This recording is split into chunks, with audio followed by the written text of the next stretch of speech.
हम सभी जानते हैं कि जीवन ईश्वर का दिया हुआ सबसे अनमोल तोहफा है।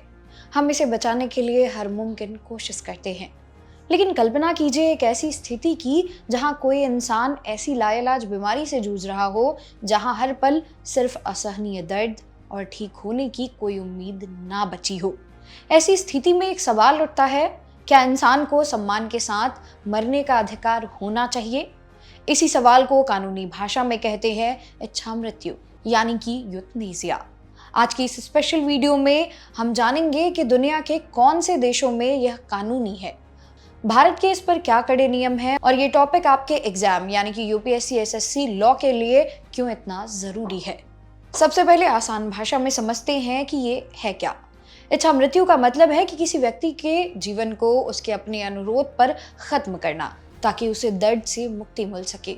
ये दो तरह की होती है। पहला, एक्टिव यूथनेसिया, जब डॉक्टर मरीज को जानबूझकर ऐसी दवा देते हैं जिससे उसकी मृत्यु हो जाए। दूसरा है पैसिव यूथनेसिया, जब मरीज को जीवित रखने वाले लाइफ सपोर्ट जैसे वेंटिलेटर या दवाइयों को हटा दिया जाता है। स्टूडेंट्स, यहाँ पर ध्यान देने वाली बात यह है कि दुनिया भर में इस पर बहुत बड़ी बहस छिड़ी हुई है। एक तरफ राइट टू लाइफ यानी कि जीने का अधिकार है, तो दूसरी तरफ right to die with dignity यानी सम्मान के साथ मरने का अधिकार। अब बात करते हैं उन देशों की जिन्होंने इसे कानूनी मान्यता दी है। पहला, नीदरलैंड्स। यह दुनिया का पहला देश था जिसने साल 2022 में इच्छा मृत्यु को कानूनी बनाया। यहाँ नियम बहुत सख्त है। दूसरा है बेल्जियम। यहाँ तो बच्चों के लिए भी कुछ खास परिस्थितियों में इसकी अनुमति है।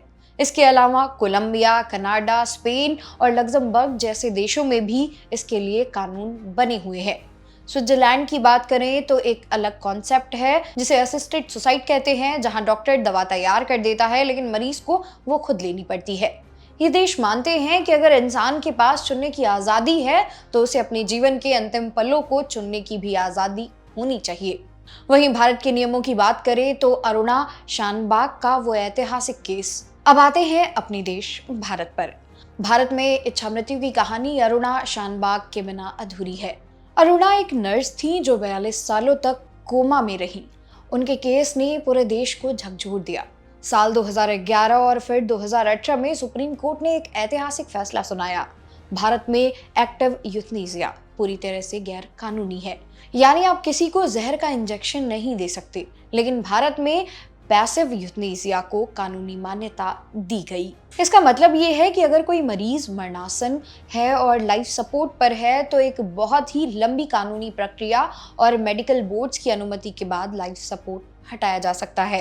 भारत में इसे लिविंग विल के जरिए भी किया जा सकता है, जहां इंसान पहले से लिखकर दे सकता है कि अगर वो ऐसी स्थिति में पहुंचे तो उसके साथ क्या किया जाए। अगर आप किसी कॉम्पिटिटिव एग्जाम की तैयारी कर रहे हैं तो ये 3 बातें नोट कर लीजिए। पहला, अनुच्छेद 21। सुप्रीम कोर्ट के अनुसार सम्मान के साथ मरने का अधिकार अनुच्छेद 21 के तहत जीने के अधिकार का हिस्सा है। दूसरा है लिविंग विल। भारत में अब अपनी इच्छा से पहले दर्ज कराने का नियम आसान कर दिया गया है।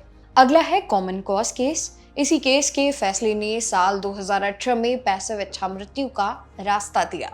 तो दोस्तों, इच्छा मृत्यु केवल एक कानूनी शब्द नहीं है, बल्कि यह इंसान की गरिमा, नैतिकता और विज्ञान के बीच का एक पेचीदा संतुलन है। विज्ञान हमें जीना सिखाता है, लेकिन कानून हमें ये बताता है कि सम्मान क्या है। उम्मीद है आपको ये इंटरनेशनल जीके अपडेट पसंद आया होगा। आपका इस पर क्या विचार है? क्या भारत के नियम सही है? कमेंट में अपनी राय जरूर बताएं।